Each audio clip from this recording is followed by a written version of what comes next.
Imagine tu sors, tu te fais écraser par le camion à d'Isekai et tu te retrouves transporté dans le dernier animé ou manga que tu as vu ou lu. Il y a des mangas plutôt chill, mais imagine si tu tombes dans l'univers d'SNK. Si tu es Eldien, tu te retrouves soit dans l'île du paradis où c'est méga hostile avec plein de titans qui veulent te bouffer, soit t'es dans des camps à marre avec une situation ultra précaire et si tu n'en es pas un, bah dis-toi qu'Eren va faire le ménage pour se venger. Ouais, ça pue, j'ai déjà parlé de ce manga dans une de mes vidéos, et après celle que j'ai faite sur les pires univers Marvel et DC, bah j'avais envie de vous parler d'autres univers de manga ultra horribles. Et je préviens, c'est pas exhaustif, il y a des trucs connus et moins connus, enfin bref, il y en a pour tous les goûts, vous allez découvrir pas mal de choses. Et d'ailleurs, n'hésitez pas à vous abonner, ça aidera grandement la chaîne, et si je vois que vous kiffez ce genre de vidéos, bah j'en ferai bien plus. Mais avant de voir les univers très sombres, laissez-moi vous parler d'un jeu ultra fun avec War Thunder, vu qu'il y a pas mal d'explosions. Et oui, War Thunder sponsorise cette vidéo. Pour ceux qui ne le savent pas, c'est un jeu de combat avec des véhicules. Vous pouvez jouer avec plus de 2000 chars, des avions, des hélicoptères et des navires dans des batailles PVP d'armes dynamiques et combinées. Le jeu est disponible sur PC, Xbox et PlayStation.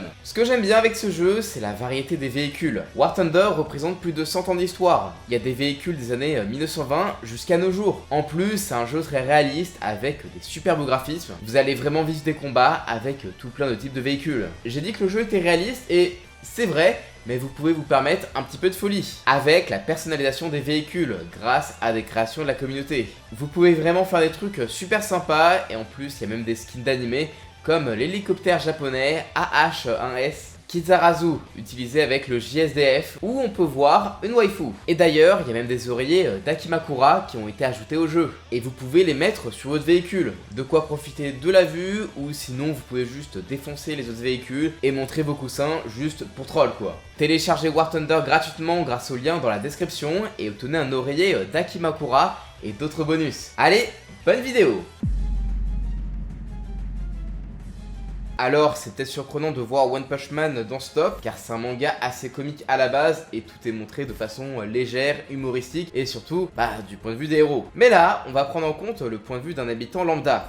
Si vous vivez pas trop mal avec une maison et un magasin vous fournissant les denrées alimentaires, tout cela est constamment chamboulé par les diverses attaques de monstres survenant quasiment chaque jour. Que ce soit une horde de moustiques qui pompe votre sang en quelques secondes, une attaque d'animaux cyborgs ou encore un tyran cosmique surpuissant cherchant un adversaire à sa taille, et ce, en rasant tout sur son chemin. Ça arrive tous les jours, même dans l'univers Marvel où il y a énormément d'events et de galères sur la Terre, il n'y a pas autant de merde et Saitama dit qu'il y a de plus en plus d'attaques et croise plus de monstres que de lucarnes. Donc ouais, c'est plutôt chaud. Et ça, c'est pour les attaques volontaires, parce que la nature aussi, on a pour votre intégrité physique. Genre une putain de météorite de plusieurs kilomètres de diamètre qui s'apprête à tomber sur le sol. What the fuck, ça arrive juste normal. Mais bon, tout va bien puisqu'une association de héros sont là pour vous protéger. Que nenni! À part quelques rares comme Genos qui sont sincèrement là pour protéger les plus faibles, la plupart sont des sociopathes qui n'ont que faire de ce qui peut vous arriver. Ils sont juste là pour les caméras. Et quand bien même ils en auraient quelque chose à foutre de vous, la plupart ne peuvent juste pas lutter contre les plus grosses menaces. Genre la météorite, à part Saitama et peut-être Tatsumaki, aucun héros, même dans les classes S, aurait pu empêcher ça. Et je parle même pas des menaces de niveau dieu comme Cosmic Garou. Et c'est sans parler des dégâts collatéraux comme les restes de l'attaque de Saitama contre la météorite ou encore les tornades de Tatsumaki. Le bordel, c'est que des catastrophes tous les jours. À mon avis, c'est un univers qui de base a pas l'air si horrible que ça et ça semble pas si terrible si t'es un héros de minimum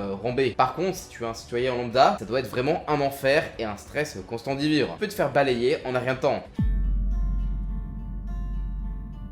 Je pense pas que vous connaissez le manga Survivant, il est écrit et dessiné par Takao Saito, c'est l'auteur de Golgo 13. Mais bref, Survivant a 22 tomes et a été édité en 1976 au Japon et en France c'est Milan qui l'édite avec une compilation en 10 tomes. Et à l'époque, je lisais ça au CDI et je trouvais ça trop bien en fait. Mais malheureusement, c'est pas réédité, donc les 10 tomes sont juste à des prix de malade. Mais bon, il existe un remake, Survivant, l'histoire du jeune S, que je n'ai pas lu, donc je reste juste sur l'œuvre de base. Survivant commence par un tremblement de terre. Le protagoniste de l'histoire, Satoru, était dans une grotte avec ses amis et il se retrouve mystérieusement sur une île tout seul où il va devoir survivre. Alors ça paraît bizarre de mettre juste un truc aussi basique que de la survie par rapport à une météorite ou des monstres géants, mais personnellement, un truc qui peut vraiment se passer dans notre monde serait franchement très terrible. Et je pense personnellement que je pourrais pas vivre seul sur une île déserte. Je sais pas chasser, construire un abri, et je sais pas pas non plus reconnaître les champignons. Et c'est un peu le cas de notre héros, du moins au début. Il va très rapidement apprendre certaines choses à ses dépens. Mais quoi qu'il en soit, il n'abandonne jamais. Et ce que j'aime bien avec Survivant, c'est que c'est vraiment un manga de survie. Dans la plupart des œuvres, comme par exemple The Last of Us ou Walking Dead, ou d'autres en mode post-apo, j'ai vraiment l'impression que la question de la bouffe ou de l'eau, et ainsi que des médicaments, ça arrive à un moment donné où il y a un problème, sauf que juste une fois, alors que normalement la survie, c'est constant.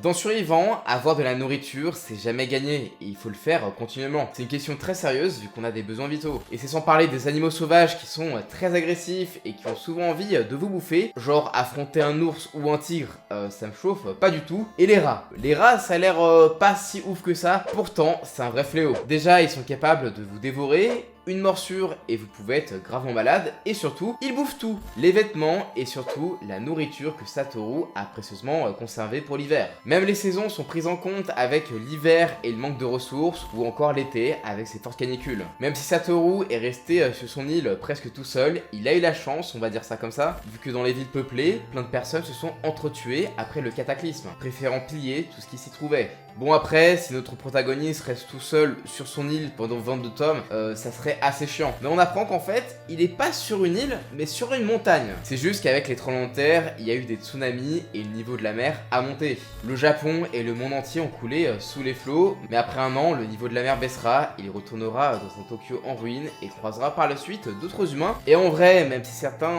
peuvent être sympas, c'est pas forcément une bonne chose d'être en groupe. Un coéquipier peut être plus un fardeau qu'autre chose. C'est le cas d'Akiko, le premier humain que Satoru croise dans l'œuvre. Elle a presque aucune compétence et n'a pas autant de volonté que Satoru. Après, on a d'autres humains plus sympas et cool, mais la majorité sont bien plus agressifs. Certains ont attaqué Satoru, ou ils l'ont carrément exploité complètement pour sa capacité à cultiver. Survivre seul sur une île pendant au moins 6 mois en prenant en compte l'hiver, le manque de nourriture avec aucun médicament, puis voyager dans un Japon dévasté avec très peu de nourriture sous une chaleur de fou, très peu pour moi, mais malgré tout, Satoru est admirable. Il ne perd presque jamais espoir et continuera toujours à essayer de retrouver sa famille. Sauf que pour moi, notre protagoniste reste quand même une exception, surtout au sein de son manga. Il y a plus de chances que vous mourrez de faim si vous êtes dans son cas, ou que vous finissez noyé ou mort à cause d'autres êtres humains. Franchement, c'est un très bon manga que je vous conseille. Vous connaissez sûrement Chainsaw Man. En vrai, j'aurais pu intégrer ce manga à cette vidéo, mais au final, malheureusement non, donc je me serais déjà pas mal répété avec One Punch Man, puis bon, j'ai déjà préparé une vidéo sur Denji, donc j'aurai l'occasion d'en parler prochainement. Par contre, l'auteur, Tatsuki Fujimoto, avait fait un manga avant Chainsaw Man, et c'est nul autre que Fire Punch. Ça se déroule sur une terre en plein air glaciaire, avec tout ce que ça implique. Il fait froid constamment, bon, ça encore, on peut mettre des vêtements chauds, mais ça veut aussi dire que la nourriture est difficile à produire, et donc rare. Mais après, tu es libre. Et de l'autre côté, à Behemoth, la capitale, il y a de grandes chances que tu deviennes un esclave, mais tu seras nourri. Par contre, les gars sont quand même ultra sadiques, vu que la ville est gouvernée par un régime fasciste, qui n'hésite pas à buter, humilier, voire V-word certains, avec même des animaux. Ouais. Très hardcore on va dire, et limite, si tu demandes à voir, ils feront en sorte que tu bois leur pisse. En plus, la place de la femme dans cet univers, elle est vraiment super basse, t'as limite aucun droit. Dans cet univers, il y a également certains individus qui possèdent des pouvoirs que l'on nomme les élus. Ils peuvent être variés, ça peut être un perso qui projette des flammes, de l'électricité, ou qui a une super régénération à la Deadpool. Ça a pour conséquence que certaines communautés utilisent les élus pour faire tourner leur société. Genre ceux qui manipulent l'électricité, ils alimentent les villes. Mais le plus gros danger de cet univers, c'est tout simplement son protagoniste, Agni, qui est un élu qui a un pouvoir de régénération ultra poussé. Genre les membres qui se coupent, ils se les régénèrent de manière instantanée. Si bien que dans le village où il vivait, il se coupait des membres afin de nourrir les habitants de son village. Ouais bon. Ça reste quand même très dégueulasse. Et ce dernier a été touché par les flammes de Doma, un soldat de Behemoth, qui a juste le pouvoir de l'Amaterasu, puisque ces flammes ne peuvent s'éteindre tant qu'elles n'ont pas totalement consommé ce qu'elles sont en train de cramer. Et comme Agni se régénère continuellement, eh bien, il crame juste à l'infini. Alors, les premières années, il douille sa race, mais à terme, il arrive à supporter la douleur et à se déplacer afin d'assouvir sa vengeance contre Doma qui lui a tout pris. Et ce, en utilisant les flammes qui le consument continuellement. Alors, comme Doma appartient à un régime ultra fasciste, on peut penser que c'est une bonne chose qu'il veuille le buter, mais bon, il est devenu un homme meilleur avec le temps et s'occupe des enfants. Mais le truc, c'est que déjà, Agni, il n'a pas la lumière à tous les étages, il se fait manipuler très facilement et aussi il semble souffrir de troubles dissociatifs de l'identité. Puisque lorsqu'il était en face de Doma, il semblait l'avoir pardonné, mais quelques temps plus tard, il a fait un blackout durant lequel il a buté Doma de manière ultra vénère. Et le pire, c'est qu'il a une influence directe dans son monde, mais plutôt en négatif. En détruisant possiblement tout sur son passage avec ses flammes, il fait énormément de dégâts collatéraux dans ses combats. Donc clairement, tu risques de mourir à cause du héros. Donc ouais,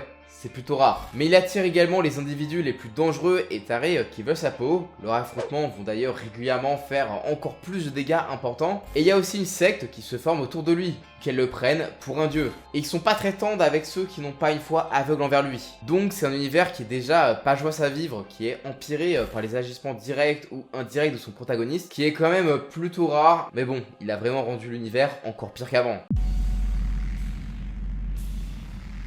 Là, je suis presque sûr que vous connaissez pas cette histoire qui est franchement ultra what the fuck. Tellement chelou que c'est dans la collection What the fuck de l'éditeur. Dans ce manga, on suit Kozo Kamashima, un yakuza qui a eu l'excellente idée de coucher avec la femme et la fille du parrain. Bon, ce dernier a pas très apprécié, sachant que sa femme ne couche plus avec lui et qu'il est ultra protecteur envers sa fille. Les yakuza ont donc endormi Kozo, ils l'ont foutu dans un coma artificiel et ils l'ont transformé en femme et il devient donc un ladyboy. Ah ouais, son boss il va quand même super loin, mais ce n'est pas tout. Son but est vraiment de le faire souffrir. Il a donc fait venir sa fille et sa femme à regarder un spectacle ultra macabre. Kozo sera donc sur une île, mais il sera pas tout seul. Non, vu que son boss a fait enlever son psychopathe ultra pervers. Vraiment, c'est que des déviants sexuels et ils sont là depuis 3 à 5 mois. Et pour qu'ils se cassent de l'île, ils doivent violer Kozo. Donc ouais, c'est vraiment super hard. En plus, ils sont tous dégueulasses. Certains ont tellement la dalle qu'ils prennent tout ce qui bouge. Donc comment te dire que Kozo, il va pas faire long feu. Et surtout, son père est également sur l'île. Donc comment on va te dire que le parrain des Yakuza, il va avoir la brillante idée qu'il couche avec son père. Le manga est montré comme étant très absurde, il y a beaucoup d'humour noir et ouais, tout le monde sont des dégénérés. Ça se voit avec leurs origin story, que ça soit montré ou juste à la fin de chaque tome où t'as une description de leur crime. Et surtout, ils sont franchement ultra moches et ça va très bien avec le style de l'auteur où il parle régulièrement de Cassos. Dans ses autres œuvres, les personnages sont tous des marginaux qui ont toujours des problèmes avec le sexe. Genre, le gars, il a même fait un bouquin appelé La virginité passé 30 ans où il parle des puceaux tardifs. Ceux qui ont plus de 30 et 40 ans au Japon. Et c'est un vrai problème de société au Japon. Kozo s'en sortira tout de même grâce à des alliés, mais bon, il prend cher et personnellement je suis pas trop chaud pour qu'on me transforme en transsexuel contre mon gré et qu'on me foute sur une île qu'avec des pervers. Ouais, je suis pas chaud du tout en tout cas.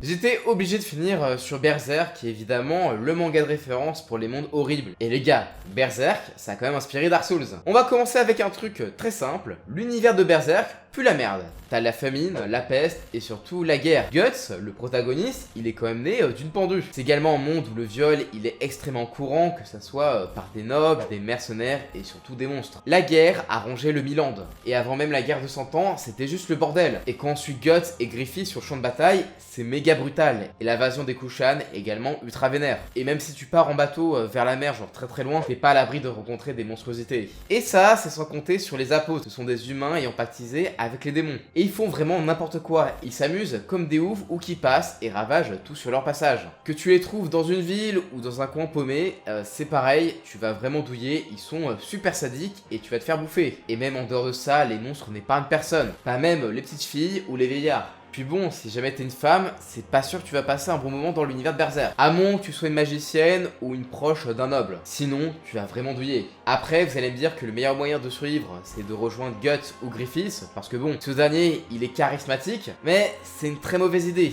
Griffith va t'amener à la guerre, et puis bon, si jamais t'es excellent, t'es super fort, tu vas pas faire le vaillant quand tu vas être dans l'éclipse. Tu vas juste mourir de la pire des façons, et même si tu survis à tout ça, ce qui est presque impossible, tu seras soit traumatisé comme Casca, et quand bien même, tu seras poursuivi toute ta vie par des démons et même des esprits. Et ils peuvent même prendre possession de chiens et même de chevaux qui sont juste ultra effrayants. Puis rejoindre Guts, c'est vraiment une grosse idée de merde. Déjà, il attire les démons, genre les apôtres, ils le sentent et direct, ils cherchent la merde. Donc à moins que tu sois aussi fort que les compagnons de Guts, Guts va juste être un fardeau pour lui et tu vas mourir super vite. Guts ne pourra pas se défendre éternellement vu qu'il est déjà à s'occuper avec Asuka. Et puis même dans la mort, t'es pas tranquille. Genre, t'as pas de repos éternel. Si jamais tu meurs de la part d'un démon, tu vas rejoindre les abysses et tu auras un tourment éternel. Donc ouais, l'univers de Berserk pue vraiment la merde à tous les étages, il y a de la torture dans tous les sens, et franchement, je connais personne qui se dirait que ce serait une excellente idée d'aller là-bas. Donc voilà pour tous les univers de manga les plus horribles. J'ai pas parlé d'énormément de mangas parce que je voulais mettre l'accent sur des pépites que vous connaissez pas forcément, et faire des tops plus généralistes, c'est l'occasion de sortir de ma zone de confort. Mais bref, est-ce qu'un épisode 2 vous tente, et si oui, vous souhaitez que je parle de quel univers en particulier? Abonnez-vous, je vous dis à la prochaine,